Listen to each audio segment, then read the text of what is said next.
Alrighty, here we are, and it's time to get starched. When it comes to running, there's a ton of different philosophies.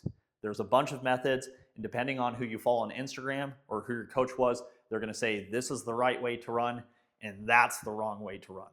And then there's people that are going to say, no, this is the right way to run, that's the wrong way to run. There's tons of disagreements, but the one thing people do agree on is that we should avoid something called overstriding. Overstriding is where we're going to reach our foot and we're going to land in front of our center of mass. Now, I'm going to show you a simple trick today that has helped my clients to prevent themselves from overstriding. So what it's going to look like is we're going to start with what seems like a march in place, and then we're going to add a metronome. And then when it comes to running, all we're going to do is we're going to keep that metronome march in place, and then we're just going to increase speed. The only thing that's going to change or should change is your stride length, which is how wide your legs are apart, is going to increase. We're going to keep this.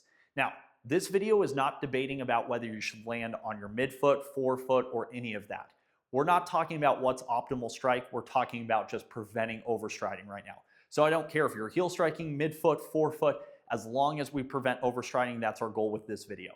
So what we're going to do is we're going to think very simply. We're going to think lift the heel, land the forefoot, and we're going to do that in place. So we're here. Peel the heel, land the forefoot.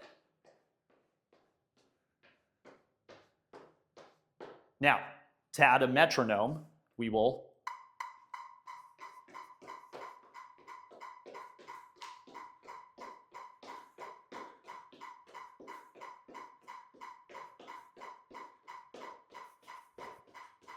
peel the heel, land the forefoot.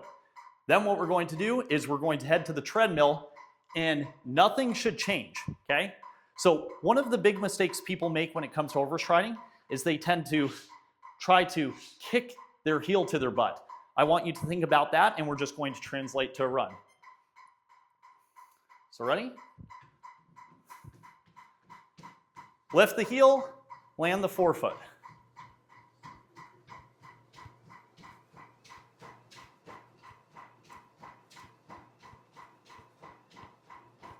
And notice how nothing has changed.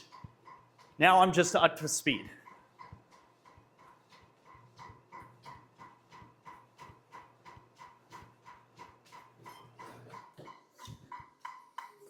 And what you're going to see a lot of people do is as they start to run faster, they're going to start scraping their foot and then kicking their heel to butt. Now, that can happen as you're sprinting or going faster, but the whole point of this drill is to prevent you from overstriding and to realize that we're going to land in the same place every single time. It doesn't matter whether we're running at 4 miles per hour or 10 miles per hour.